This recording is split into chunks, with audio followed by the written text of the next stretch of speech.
My name is Daniel Schoonmaker. I'm the Executive Director of the West Michigan Sustainable Business Forum, and I'm pleased to welcome you to our presentation today. For those that are not familiar with our organization, West Michigan Sustainable Business Forum is a collaboration of businesses and institutions dedicated to promoting sustainable business practices with a focus on climate leadership, social justice, circular economy, and community resilience. This is a part of our series of online discussions on how the coronavirus pandemic is impacting sustainability and sustainable business, done through our Michigan Sustainable Business virtual educational program. Upcoming programs include next week's webinar, how lake levels and COVID-19 will impact beach and river cleanups for those organizations that are involved in service projects and would like to know how those can still move forward this year. Featuring Tyrone Dobson of Alliance for the Great Lakes, Brittany Good of Aldea Coffee, and Kathy Evans of the West Michigan Shoreline Regional Development Commission. Then upcoming on June 18th, we have Understanding Implementing Business Continuity and Planning, featuring Wendy Schlett of Sustainable Research Group, Gregory Porter of Intertech Business Assurance, and Drynan Gornan of Burn Electric. This series and all of our programs are primarily funded through membership donations. If you're not yet a member of our organization, I'd strongly encourage you to become one. There has never been a better time to do so or a greater need. To that effect, I'd like to welcome some new professional members: Terry Schuster of Siemens, Sarah Jessic of Filter Studio, and Lindsay Ballard from Consumers Energy. I'd also like to welcome new student members: Tessa Johnson Verberg, Lauren Morris, and Christine Cruz. You also may be interested in learning about our various working groups, including those with upcoming meetings this month. Our Michigan's Great Southwest Sustainable Business Forum Leadership Council, which will be meeting this Monday, June 1. Our Prosperous Economy Working Group, which is a new initiative we've recently launched in how to help the business community better respond to a post-COVID-19 economy, which is coming up also next week, June 3rd. Our Climate Leadership Roundtable on June 15th, later the month. If you have an interest in being involved in that, please let myself or my colleague Rose Spickler know via the chat or the Q&A today. Now I'd like to introduce our panelists for the program today. How COVID-19 demonstrates the need for recycling and sustainable materials management. Tom Emmerich, Chief Operating Officer of Schupan and Sons Incorporated. Dar Boss, Director of Kent County Department of Public Works. Kari Bliss, Customer Experience and Sustainability, PADNOS. And Michael Hodges, Vice President of Government Affairs, AMCOR.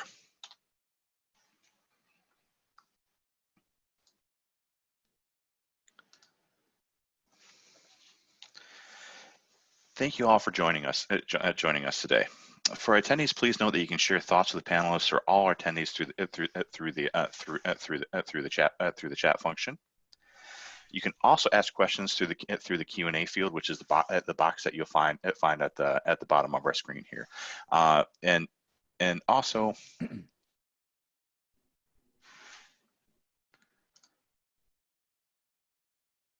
Sorry, I was just responding to some comments about poor audio. Rose, am I coming through okay now? Yeah, I can hear you loud and clear. Okay. Sorry, and apologies. I have muted everyone if we're getting feedback from that. As I was saying, you can also ask questions to the Q&A field, which you'll find the box at either the bottom or top of your view screen, depending on what version of Zoom you're using. And we will have time at the end of our presentations for open answers and questions.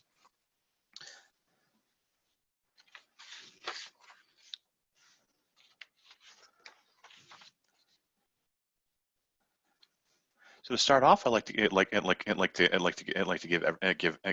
everyone an opportunity to introduce themselves and what brings us to our program today. Tom, let's start with you if you don't mind.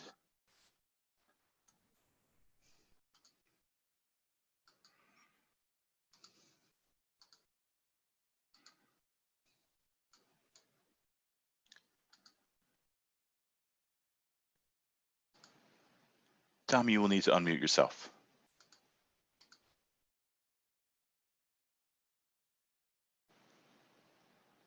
Tom, you are currently muted. Can you hear me now? Yes, sir. Nothing but problems this morning with this thing. So I apologize. I've been having computer problems apparently, and I'm doing this through my phone. So if I screw something up, I'll apologize now. But quickly to introduce myself, I've got 33 years of experience in the beverage container recycling industry, mostly in Michigan. I was previously a market manager for Alcoa Recycling Company back in the mid to late 80s. I joined Schupan and Sons in 1992 as their operations manager, and I worked out of our Wixom, Michigan plant. In 2015, I became the chief operating officer, where I oversee all 5 of our business operating units, and I'll talk about that in a second. And I am a proud graduate of Central Michigan University, 1985 graduate.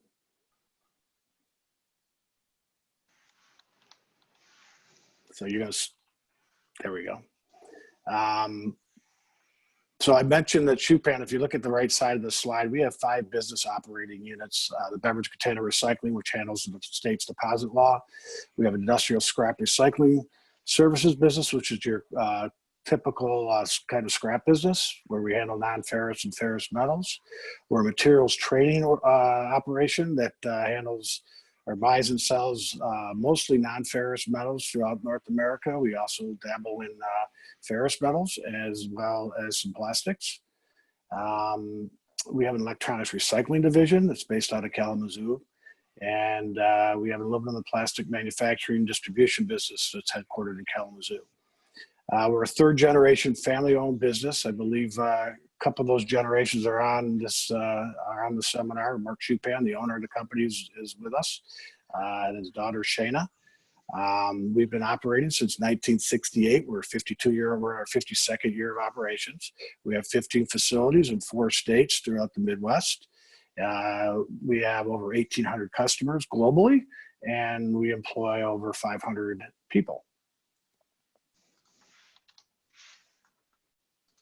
And finally, a quick kind of summary of the deposit law, or our role in the deposit law, as I think that's primarily what we're here to talk about. We have 3 facilities in Michigan where we're handling deposit containers. Our 2 primary processing operations. We have one in Wixom and one in Wyoming, Michigan. And then our headquarters are in Kalamazoo, where we do some handling of materials. We have roughly 130 employees that are dedicated to the deposit system in Michigan. We process over 75% of all Michigan deposit containers, and we work directly with the state's distributors as a service provider. And that's one of the aspects of the deposit system that a lot of folks don't understand is it's really a distributor-run program. Beer distributors, soft drink bottlers are kind of in control of the process and are responsible for initiating the dime, seeing it through the process, and to make sure the materials are properly recycled. And that's where they hire companies like Schupan to be that service provider. And that's all I got for me. Thank you so much, Tom.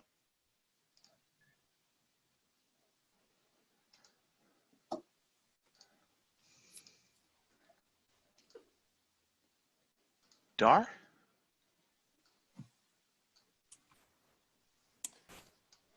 Thanks, Dan.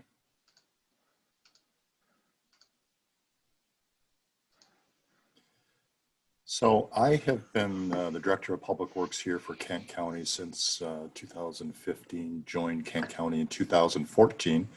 Our goal, of course, with the DPW is to provide a variety of services to Kent County businesses and residents. And what we're focusing on is waste diversion, energy recovery, and sustainable material management strategies. Next slide. We have been in business like Schupan actually since the 1960s, and we've been providing services for over 50 years. We have a waste energy facility, we have a recycling facility, a transfer station, and landfill. Next slide, please. And then finally, many of you have been part of either providing input into or have been listening into the conversation these last few years about the Sustainable Business Park campus. And I'm excited to say that we continue to move that forward. Certainly, we have been busy in the midst of COVID-19, and what we're sharing today is a concept plan of what that campus could look like. And we will be issuing a request for proposal to bring in the anchor tenant in June. And we'll be looking for responses throughout the summer and evaluating those in the fall. Thank you.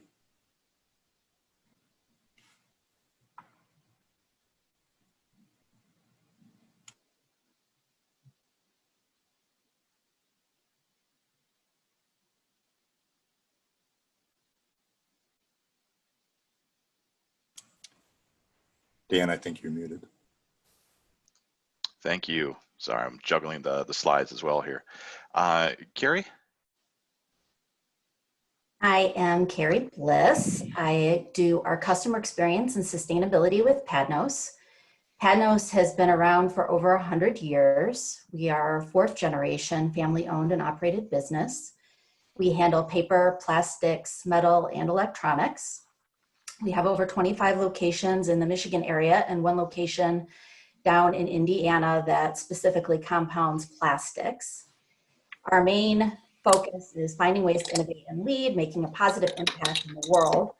But essentially, we have some of the larger pieces of equipment that it takes to recycle things like full buses or automobiles, and the ability to be able to sort and manage a very wide array of materials and get them down to their basic feedstock so that they can be introduced right back into the manufacturing process. Recently, we did a refresh of our values, and the timing couldn't have been better to get this completed a few months before COVID hit, because boy, have we been using them a lot during this pandemic. So we started with see the possible, because really in the recycling world, that's the most important part. There isn't any room for people to just do things the way they've always done it.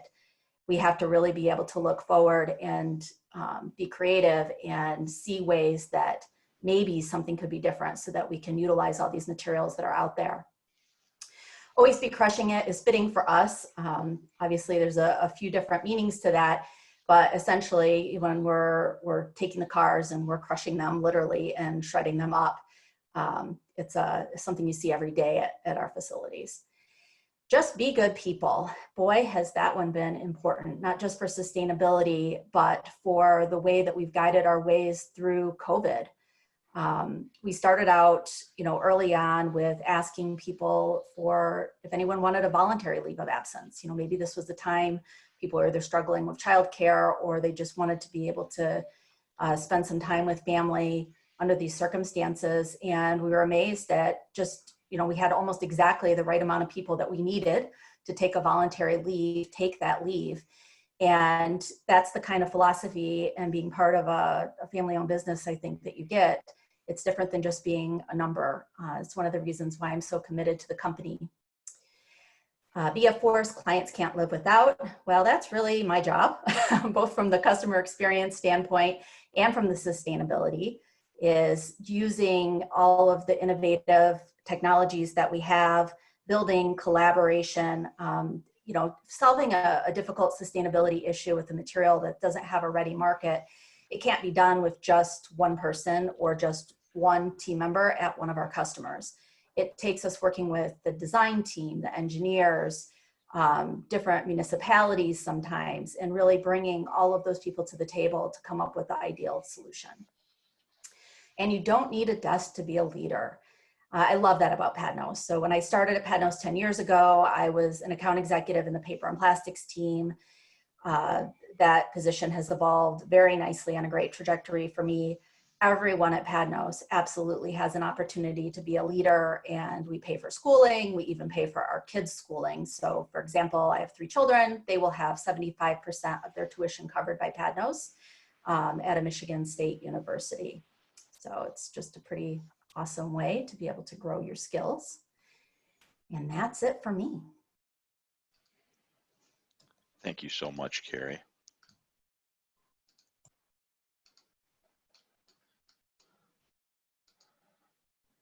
And last but not least, Michael. So it's good to be on this panel. Kari, I think I want to join PADNOS with the idea of having college educations paid for. So I think you've just got a lot of applications going to be flowing your way here shortly. But like the rest of the speakers, AMCOR is an older company. I've been with AMCOR for about 22 years. And the bio says, you know, I've done several things with AMCOR over those 22 years, working in both the commercial roles, marketing roles, global communication roles, and now in a public affairs and government affairs role, so that I can help consumers fully enjoy the benefits of plastics packaging. And that's what we do as plastics packaging, and that it is 100% recyclable. So I'm here to, I'm getting the message that it's hard to hear me, so I'll try to speak up and hold my microphone a little closer. Hopefully that's better. If you want to go to the next slide. AMCOR is, as I said, an older organization, like some of our other panelists here today. We were founded back in the 1860s, so in Australia, and we are one of the leading packaging companies in both flexible and rigid plastics packaging.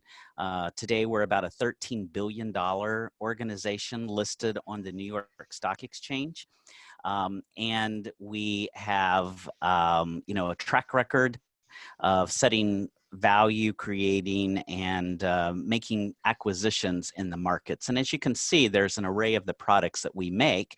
I represent the rigid packaging portion of our business. So think of your products that you go to the grocery store and buy, with some of the brand names that you're very familiar with, the Pepsis of the world, the Coca-Colas of the world. Think of those brands, Nestle's, Unilever's, several big brands, global brands like we are. And we get the privilege of working with all of those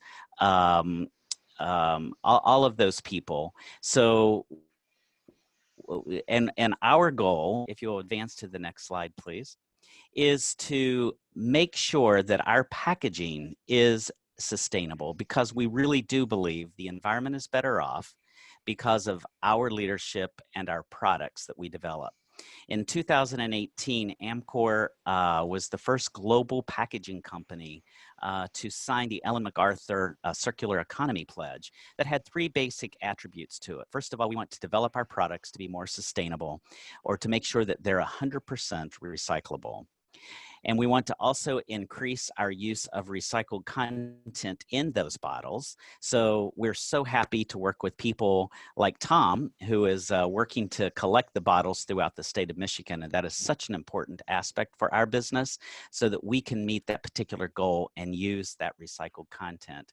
And finally, we want to collaborate with people on this panel who want to increase the rates of recycling worldwide, because that is what our job is to make sure that there is a way to collect the products, that we can use it, and then make sure our products are all recyclable. So thank you. Thank you. So I am really excited about this conversation today. This has been a rocky few months for recycling, and I can't tell you how many questions we've been fielding on the topics that we're going to talk about in the next hour here.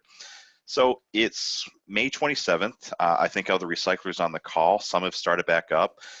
Some never shut down. Some are still kind of waiting to see what happens. And then within our membership and outside, we see manufacturers are working through supply chain issues in the recession, and then the consumers and curbside are kind of doing what they can do as well. So to kick us off, where are we at with recycling and circularity today? Dar, why don't you get started with that? Well, I can speak to our facility. We process residential recycling from both residents in Kent County, but an 8-county area here in West Michigan. And we operate not only that, but the other facilities that I mentioned, and we saw all of those as essential services. But we did have to hit the pause button at our recycling facility for a couple of weeks, 5 weeks to be exact, because as you know, early on into the COVID crisis, there was a lot of uncertainty in terms of MIOSHA and CDC and just trying to understand how to best protect your employee, how were things being transmitted. And so we were looking at our facility and the number of people that had to be there to be able to operate. So we did hit the pause button. That gave us a time to pull together the right PPE, the right training, the right screening mechanisms, and then make sure that we had the staffing ready. So I'm happy to announce that, in fact, 3 weeks ago now, we did reopen. We're processing a lot of material. There's no question that many residents in West Michigan heard the message. They understood that we weren't the only ones struggling with kind of the disruption to the market and to work and life. And they held on to much of their material. So we're seeing a lot of material coming in. And interesting enough, we're seeing a lot of deposit containers coming in because the stores can't take the material right now. And fortunately, they're recycling it, but they're not bringing it back to the stores. So we are up and operating. We are processing every day. We do have all the various mechanisms and protocols in place to work safely. I'm proud to announce that we've had 0 positive COVID across our fleet of facilities, including the recycling center. And fortunately, we continue to have markets for our material. I know that there's been a high demand for fiber. We process about 70% of what we take and process out at the residential recycling education center is fiber material. Fortunately, we've got outlets, but we're also challenged with kind of a headwind, not only COVID, but you can go all the way back to the China National Sword and then tariffs and now the COVID being disruptive and trying to find value for those materials. And, we take that long-term approach is nothing short of challenging and it has been disruptive. And like so many others, we're navigating the best that we can.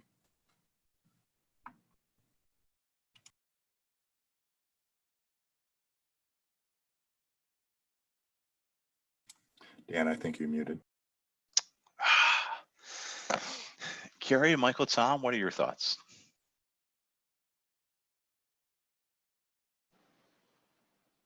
Do you want me to go first, since Dar did reference the fact that they're receiving some deposit containers, which would, under normal circumstances, not happen. Yeah, you go ahead. I'd be happy to. I could easily take up the rest of the hour, but I won't do that. So, what I guess what I'll start out with is, you had asked me when, but the question you asked is, how does the deposit system affect the Michigan economy? And just kind of globally looking at it, there's 3.5 billion containers or deposit containers that are redeemed every year in the state of Michigan. It's a 2018 number. That is $350 million of dimes that are circulating throughout Michigan's economy. When the order came from the governor that the bottle rooms or deposit rooms were deemed non-essential or non-critical infrastructure, and the deposit system came to a halt, that $350 million economy came to a screeching halt. We certainly understood that going back when this whole process started, and why. People were scared. I get it. We understood why the deposit system had to kind of take a pause. I will say, though, we did not anticipate that it would be shut down for, we're now on our 9th week, I believe, and looks like it could go to 10 or 11 weeks. So it's a little disturbing to us that Michiganders are sitting on roughly 600 million containers not flowing through the deposit system at $60 million, and it's growing every week to the tune of about 70 million. containers. So when I think about how the deposit system affects the greater Michigan economy, that's what you're looking at. It also, the materials that we process through the Michigan's deposit system are critically essential containers to the food and beverage packaging industry. So, Michael and his organization and others like his really depend on Michigan's high quality, high value materials. So that too has come to a screeching halt. So I'm kind of brain dumping on you all, and you probably sense a little degree of frustration from myself, and you'll hear the same thing from our other industry partners, that it's we need to bring the deposit system back online. It's considered one of the nation's most effective, most efficient, most well-run systems, and that's because distributors, retailers, and recyclers have worked together over the 41 years that it's been in existence to make it better year after year after year.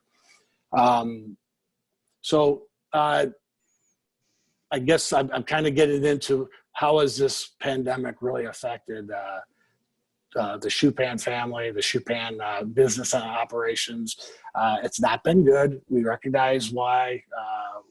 We've kind of sucked it up and done what we needed to do. But I think the time has come that we can safely reopen that process. We submitted a plan to the governor's office going on 4 weeks ago now that we've gotten very little feedback. So I'm concerned about that, but we are hopeful that within the next week or two, that system will get turned back on. And I guess that's all I have on that front for now. But if you want to discuss, or I'm happy to take any questions about how the deposit system really works and how it the intricacies behind that for everyone, if anyone has any questions. Yeah, I think we'll loop back to the bottle bill in a little bit in a little bit here, Tom. Kari, what's going on with recycling and circularity today from your perspective? Well, we were able to stay open. We didn't even have 1 day of shutdown, so that was very fortunate for us. We very quickly were able to put in safety protocols. It helps that we have a whole safety division.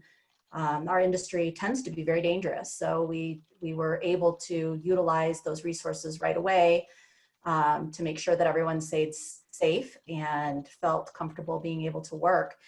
And we've seen an increase from certain segments. So obviously corrugated is way up because everyone and their brother is buying things from Amazon, I think, right now. So that volume is up and the demand for it is up because people need to be able to make boxes. And then there's been a decrease in things from like the basic manufacturing, metal stampings, things from automotive, office furniture, those sectors where the manufacturing process basically slowed to nothing or very, very slow. In general, obviously it's been a very, very tough year. I think any recycling company is going to come out of this year not saying it wasn't probably one of the hardest years that they've ever faced. We're very nimble, we're very agile, and it has helped us weather the storm better, I think, than most. So I think we're very fortunate. Community members have done a lot of clean outs and been bringing in material left and right. So I think that's great. People are getting educated and understanding that even your Christmas lights can be recycled. So that's good. Thank you, Kari. Michael? Yeah, so from our side, this time of COVID has kind of impacted our business, but positively in many fronts, because obviously we are essential to the food and beverage industry. You can't really transport without the packaging, especially primary packaging, which is what we are. So our plants, our operations have been very busy during this period of time, but the, getting some of the raw materials, as Tom was saying a while ago, and it was, as Dar was saying, we get our PCR, our post-consumer resins, from both deposit states and from curbside recycling locations. So both of those have been impacted. Dar was saying that they were closed down for a few weeks. Tom, we're still closed down on the bottle deposit side of things. So we're starting to see some of the brand companies having to delay projects and such. So it has impacted some of the environmental goals, perhaps, that have been stated by some of these companies who want to have less dependence on virgin materials and more on post-consumer materials. Thank you, Michael, Kari, Tom. So it's been my opinion that the largest domino to fall for recycling and circularity over the past few months was the announcement that retailers in Michigan would no longer be taking back the deposit containers. That seemed to have kicked off this series of impacts and closures, and while other things have started to come back, that has not yet returned to normal. And I know we're seeing adverse impacts from this, and even some news reports that suggest maybe it wouldn't be a good idea for it to ever come back. So starting with Tom, can we talk about what's going on with the bottle bill and the role that plays in Michigan's economy, building on some earlier comments? Sure. I think I covered some of that earlier, but personally and professionally, I think it would be a horrible idea for the deposit law not to come back. I mentioned earlier that it's considered one of the most efficient, well-run programs in the country, and it is, and for a number of reasons. In particular, we have a very strong incentive with the dime, which is people are excited about getting their dime back, which is kind of the problem that we see right now. We create the highest quality material. Michael, I think, could probably attest. He gets some of the material that comes out of the state of Michigan through the deposit system. And it's extremely high quality material. The deposit system in Michigan generates thousands of jobs, whether it be at Schupan and Sons or Glass Recyclers or Tom North America, or each distributor who has extra jobs with their folks back at their warehouses that have to do some handling. And at the retail community, there's thousands of jobs that are created by the current deposit system. And probably, maybe most importantly, Michiganders love the deposit law. The most recent study was done by the EPIC MRA back in December of 2018, I believe. Might have been January of 19. And over 90% of Michiganders speak very, very highly of the deposit law. So the deposit law is not going anywhere. We do fear that maybe some folks are going to take this opportunity of the pandemic to try to push their agendas to move in a different direction from a recycling standpoint of our deposit containers. But of course, we firmly believe that is not the right thing to do. We firmly believe that a strong recycling state program can exist with good, strong curbside programs, and as well as good, strong deposit programs. And one thing that folks tend to not think too much about when they talk about either getting rid of the deposit law or when you look at how effective Michigan's deposit system is there's roughly 300 million pounds of glass that flows through the deposit system. And glass is the most difficult commodity to handle. It's the most abrasive. It's the most expensive. And the deposit system has really set up a nice handling and recycling process for Michigan's glass. If the deposit law was to, for some reason, go away, now you've got 300 million pounds of glass that is going to be looking for a home. And that's not easily, I think most curbside programs, I won't say they won't handle it because some do, but it would create a huge challenge. So in a nutshell, you kind of got me going when you said some people look at this as an opportunity, this time to be an opportunity to maybe get rid of the deposit law. Yes, of course, we're very passionate about it, and we've been very successful in managing the system.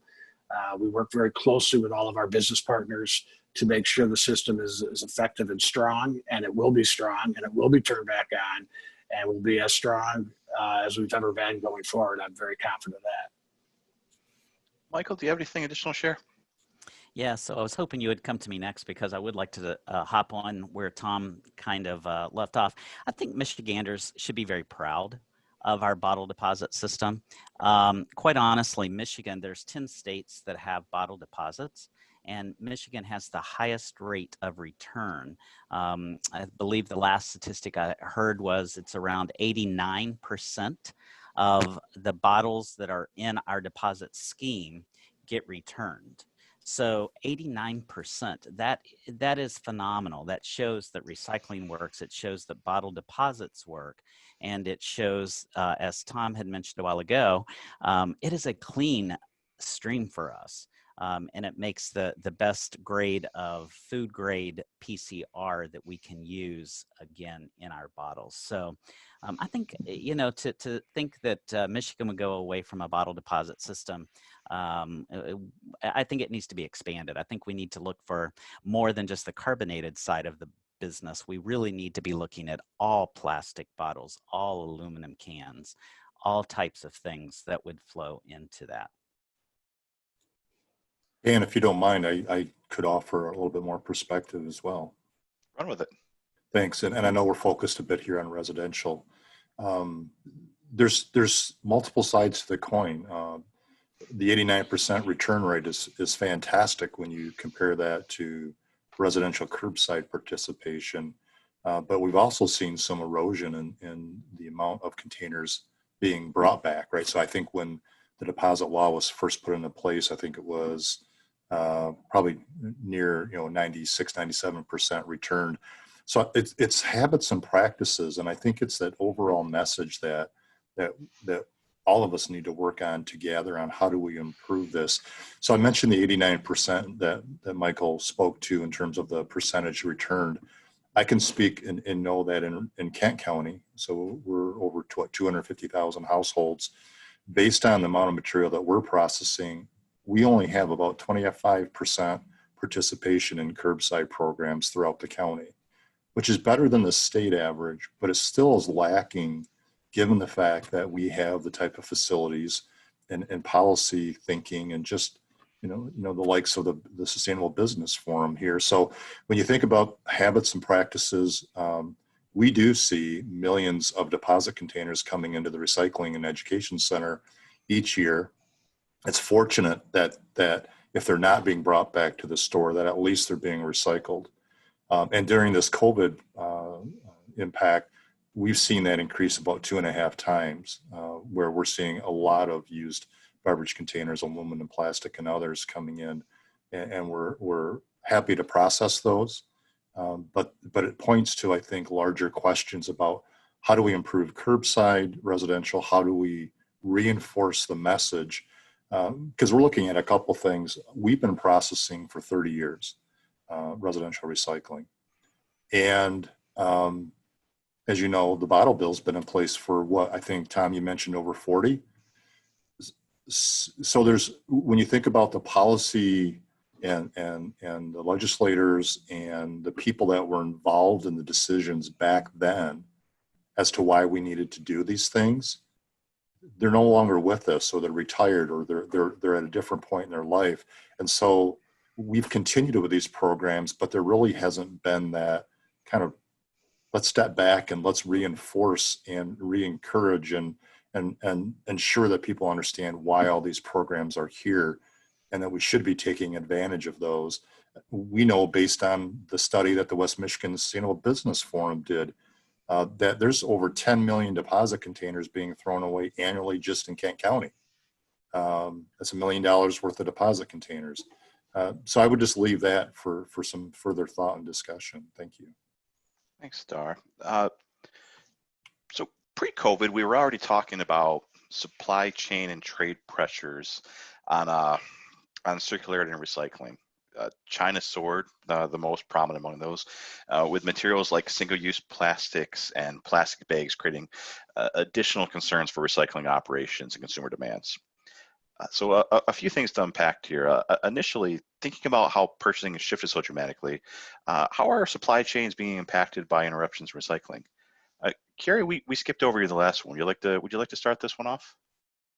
Yeah, so I mean, a large percentage of our customers have suspended their operations, right? So in that particular case, it's more of a supply issue in terms of the people like AMCOR who need the product in order to be able to have the recycled content.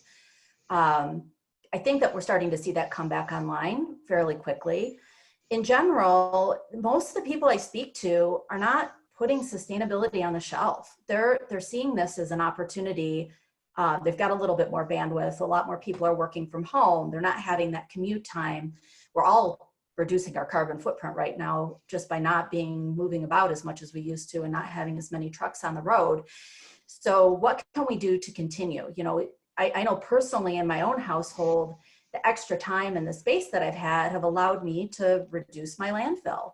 On the one hand, I can't believe how much recycling I'm generating because everybody being at home for every meal, certainly there is a lot of packaging and things that come along, but I have time to buy fresh produce from the farmer's market and, you know, make sure that those things are utilized fully.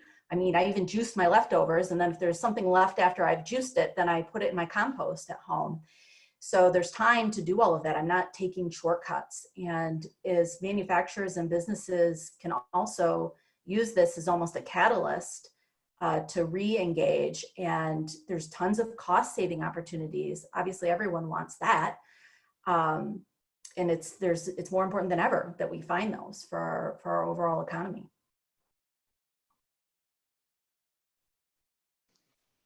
Michael, what are your thoughts? Supplier interest in supply chain disruption? Yeah. So I had mentioned a while ago that we work with a lot of the large brands, smaller brands, large brands, all food and beverage, pharmaceutical types of packaging. And, you know, they need the packages, right?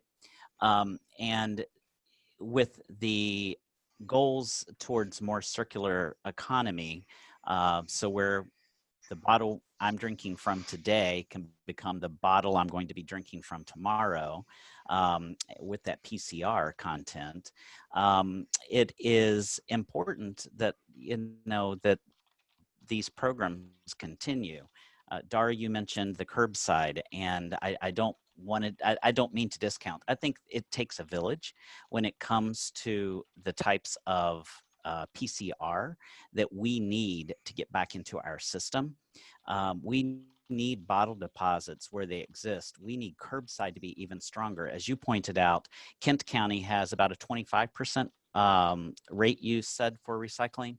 I think the state average is somewhere around 15%. Is that an accurate number? So in Michigan, we have a lot of work to do, and we need we need that product to be recycled for a couple of reasons. First of all, we got to get rid of the litter. Second of all, we want to make sure that we're using that in the next product, right? So our customers want that too, and we're all committed to the same thing. But if the collection system doesn't work, then we're certainly not going to get the PCR. And so what happens through this period of COVID, where things have been shut down, is we're starting to see projects being delayed. We're starting to see people missing their environmental goal, or the goals that they've stated for themselves by 2025. We're already starting to see those lag behind. And, you know, we don't want that to happen. You know, we have a goal as a company at AMCOR that we want to use 25% PCR in all of our products by 2025. So in order to do that, we have to keep, you know, shooting for the moon. We can't, you know, take time out because of this type of situation. Tom, you mentioned a while ago about the essential business. Recycling is essential for us to make these products. And, you know, when this first started, you know, we hopped very quickly on a letter writing campaign to Governor Whitmer's office, along with NAPCOR, who supports PET recycling, along with the plastics industry, along with the Aluminum Association, along with the Glass Association. We all got together and wrote letters trying to figure out how do we get this declared as essential, because it is essential for us. Without it, we miss our targets, we miss the opportunity.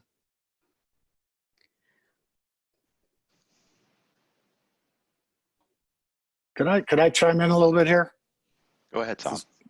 I want to circle back to, first of all, your question here was about the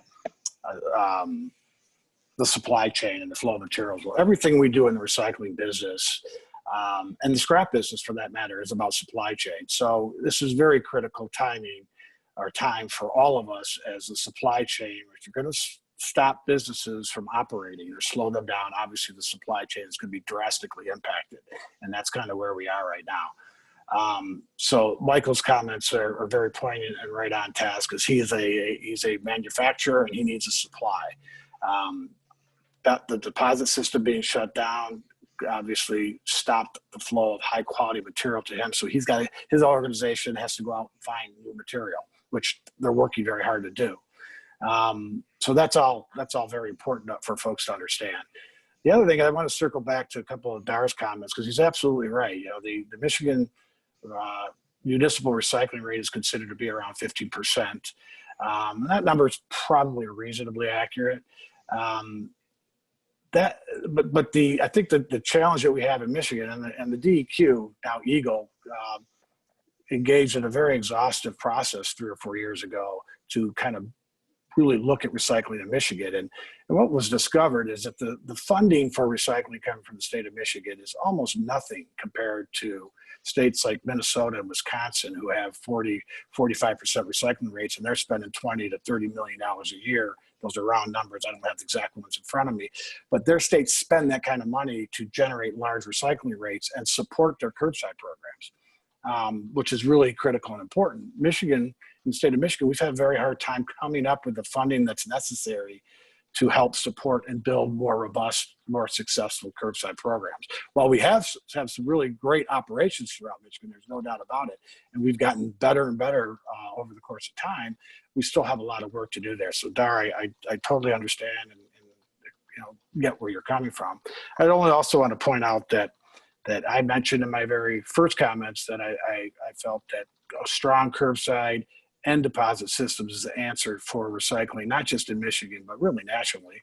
And I'm not advocating for national deposit laws. I just know that I think it's 5 out of the top 10 municipal recycling rate states that 5 of them have a deposit law.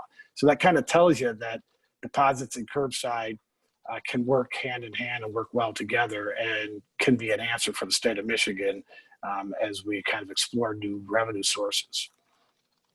If I could build on what Tom's speaking to, the deposit law, I think when it was introduced, I think Michael spoke to it, was more about litter than it was about recycling. And that's shifted over time for all the right reasons. And if I can kind of put some rubber on the road as far as what a 25% recycling rate in Kent County looks like.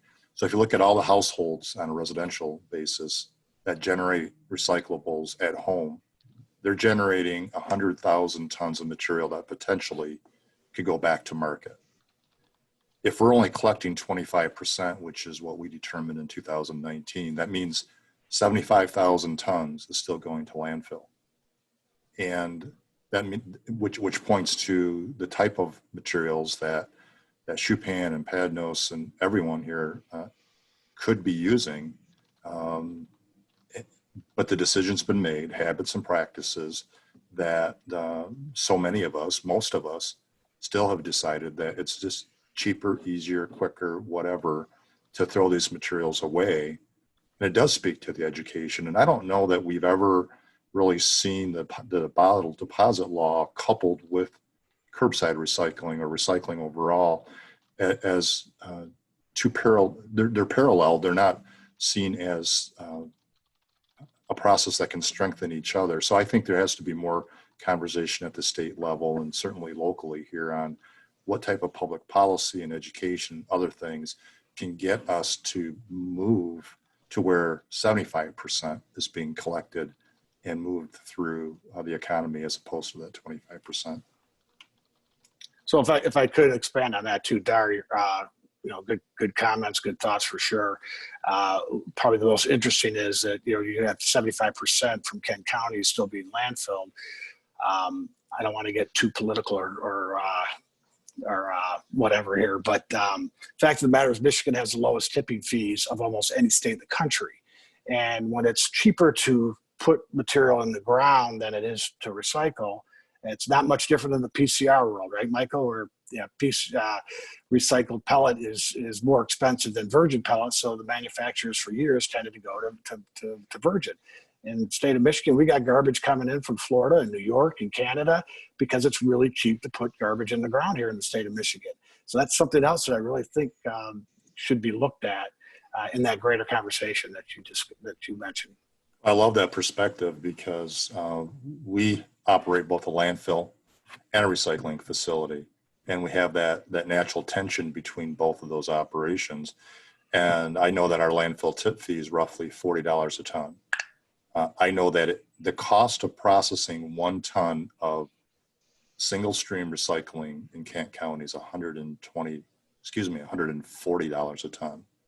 And we're presently receiving about $20 per ton in combined commodity value, which leaves $120 a ton that needs to be covered through service fees, tip fees, fees to residents, whether it's through a millage or through what you pay to subscribe for recycling. And that is exactly one of the huge challenges. It's not about technology. We can sort it out. It's not about being able to move the material in the market. It's about the value of the material compared to landfilling, and landfilling is incredibly profitable at $40 a ton, where at $140 a ton, it's hard to even break even when you're dealing with the recycling center. And one of the challenges that we've had in the recycling industry for years has been when you compare it to landfilling versus recycling. I've often said people will pay to have their garbage taken away in landfill, but for some reason they don't want to pay for recycling. It's like they think they should get paid for recycling all the time. And the world's changing, and that challenge just gets greater. And the plastics in the ocean, and the things that Michael was talking earlier about the Ellen MacArthur Foundation. And recycling is going to be the long-term answer. We all know that. We all have to work together to get there, though, too. Yeah, I'm hoping this can be a fairly quick answer, and I'm going to throw this one to Tom. So how do you expect that opening up the return to the deposit container recycling will impact retailers with the increased amount of returnables that are going to come in? You want me to answer that quickly? I'll do the best I can. I cannot speak, and I won't speak for retailers because they've done a phenomenal job over the years managing the deposit return system. They do a great job, obviously the large ones in particular. They've done a great job through this pandemic of mitigating the flow of the consumer through their grocery stores and keeping things clean. And as an FYI, it is a retailer asking the question. Well, good. Then I was really on point to say they've done a phenomenal job. But I believe that, and I think that they've done a really good job of working with their customer base and mitigating the flow through the grocery shopping experience. We've all been to the grocery store since this happened. Our shopping behavior has changed. I believe. How's it going to impact the when it opens back up? Right. So I believe that when the return system gets opened back up, is it going to be a challenge? Absolutely. It's going to be a huge challenge for all retailers. The larger retailers in particular will likely be the first ones to come back online, and they're going to be the ones that are going to feel the biggest brunt of it. And I recognize that as well. I do think that because the consumer has an understanding of the new shopping experience, they will have an understanding of the new return process as well. And retailers are going to absolutely have to be given the flexibility to manage and mitigate the flow through their bottle return process. And that's going to mean requiring masks. It's going to be strictly enforcing the 6-foot social distancing. That's going to mean working with the reverse vending machine providers at the larger stores to make sure that they've got shields and whatever else in process. So given the proper flexibility, I think it's doable. It's not going to be easy.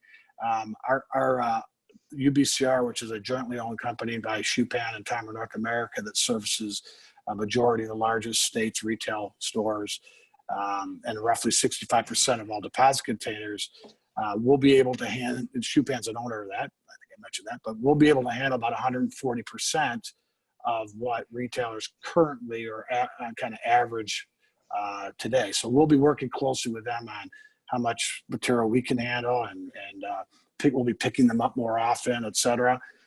So it is not going to be easy, which is why the longer this goes on, the bigger and bigger the problem that we're going to have. And the other thing I want to throw out here is that I'm beginning, like, why is it taking so long for the deposit system to be turned back on? I'm sure there's many opinions, et cetera. And Dara's mentioned he's seeing more and more deposit containers show up at his through his curbside programs, and I'm glad they're being recycled. I also know a lot of curbside programs where people are plucking the containers out of curbside bins. But the bottom line is that what will ultimately happen is you're increasing the state's streets fund. So if Michiganders understood on the greater scheme that the state is benefiting by containers going to the landfill or to curbside, and the streets fund, for those of you that don't know what that means, is basically unclaimed dimes go to a fund to the state of Michigan. Last year was about $40 million. Just due to the pandemic alone, that fund is going to be increased by probably 20–30%. And the longer this bottle return system is shut down, that fund is going to continue to grow. And I don't think that that's what the governor wants. I don't think that's what the state of Michigan wants, but it's reality. And people need to start thinking about this type of stuff. All right, thanks, Tom. And maybe at some future date we'll have an opportunity to talk further about the about what's happening with the bottle bill as things start opening up. So to wrap up here, and I think we're going to go a minute or two over our time. So looking at another side of this, we're seeing a recession, super low oil prices, resurgence in the use of single-use plastics as a response to just public health concerns and logistical practicality, especially in grocery retail. Looking at a different thing happening in that particular vertical.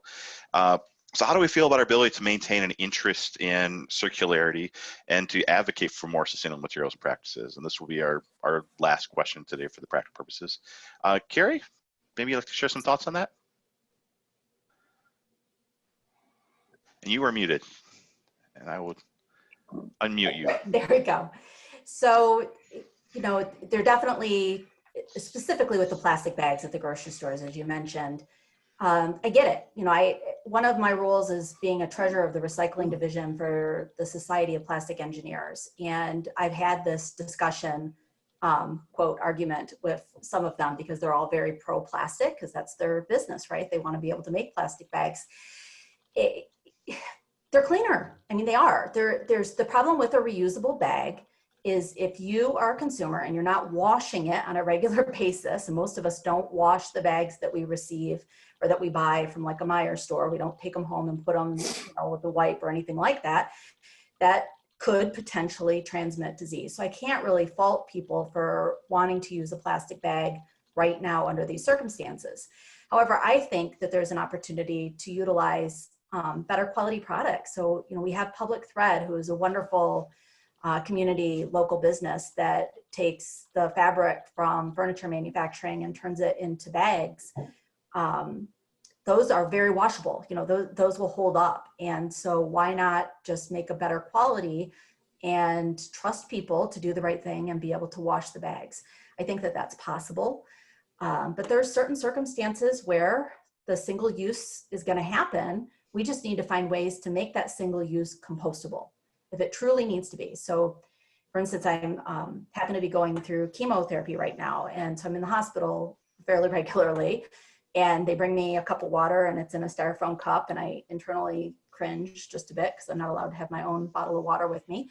But you know, under the circumstances, I need that to be clean. Now, what can we do to make sure that that gets recycled? Either it needs to be recycled or it needs to be composted, one of the two. And so it takes everybody getting on board, and the consumers need to make the requests and be willing to pay a penny or two more for these products that use recycled content or that are compostable.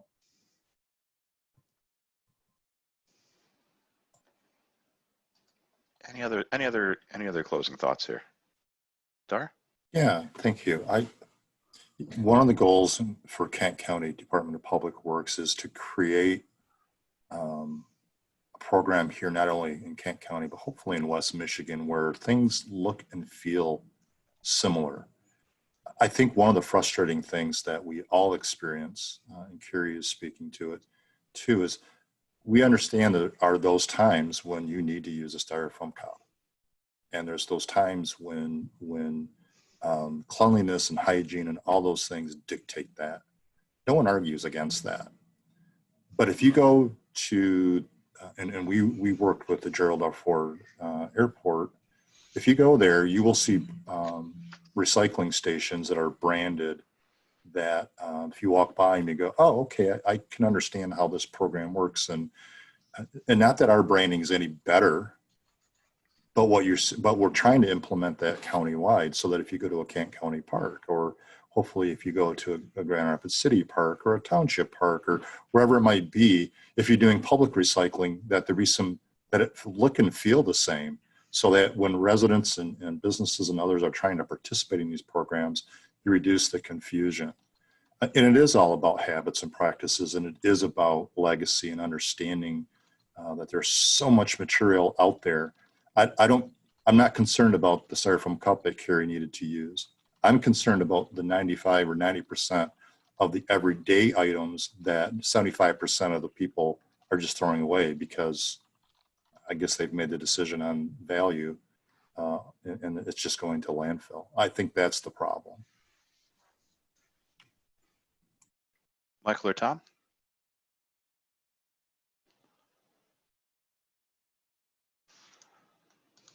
So I'll just say, Kari, I understand your position. You know, there are plastics that, you know, may be perceived or may be problematic. And we are going back to the global pledge that AMCOR has made. You know, we want to make sure our products are recyclable and that we're doing everything we can to get, you know, to that position where they can be recyclable, reused, or compostable for sure. And, you know, but we are really, really focused on continuing that circular economy where we get to use, you know, this cup becomes that cup, right? And this bottle becomes that bottle, and that we absolutely get into that circular economy.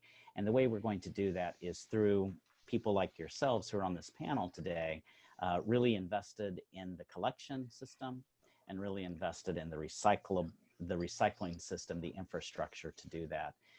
We as a packaging company are invested with you guys and look forward to working with you to make that happen.